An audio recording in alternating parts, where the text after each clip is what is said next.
Another tool in the trader's armory, the Bollinger Bands.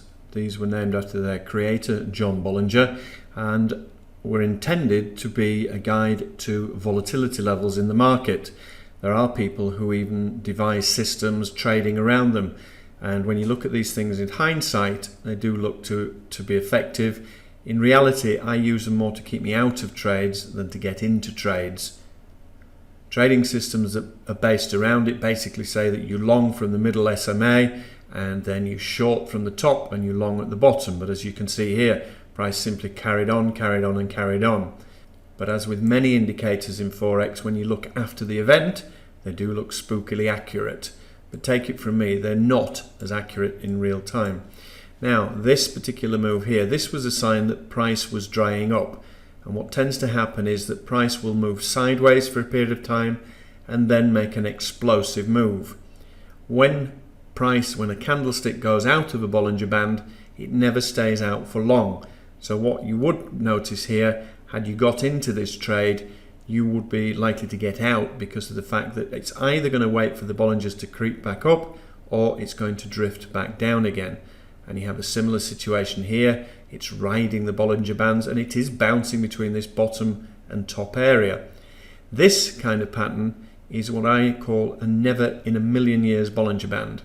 And what it's doing is that this was a clear indication that price was going to dry up, and already was when you look at the pattern here.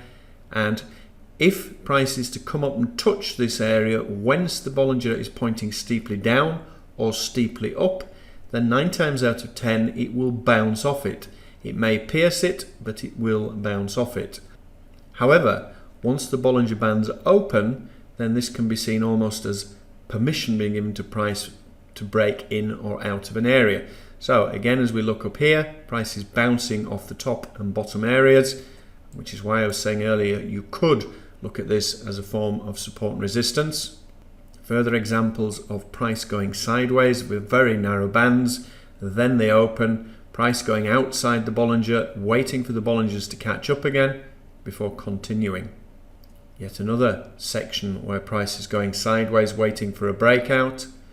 And here, this is a good example of a never in a million years Bollinger Band. And what's happened at this point, you would be very loath to short at this point or long here until they opened. And as you can see here, the Bollinger finally opened and price drifted lower. Further examples here, price initially, the Bollinger was pointing steeply down, price had pierced through and then come back down, and this is what I was saying before about price failing to break the area. Then the band has opened and has given permission for price to go on through, moves sideways again, then rides down the outer Bollinger Band, bounces off the top. But look at this, for example, this is why I don't use it for anything other than volatility indicator. That clearly has burst out, and you will see lots of examples of a similar kind of move. Here you have the same scenario again before price finally returns back inside the bands. So they are useful, but not something that I use a great deal of the time. And here once again, this was at never in a million years. Price is clearly drying up. It's tried to break this Bollinger, which hasn't then opened. Price has moved sideways and finally has then started to run down the side of the Bollinger Bands. So it's worth noting, I do have them on my charts, but I don't pay that much attention to them.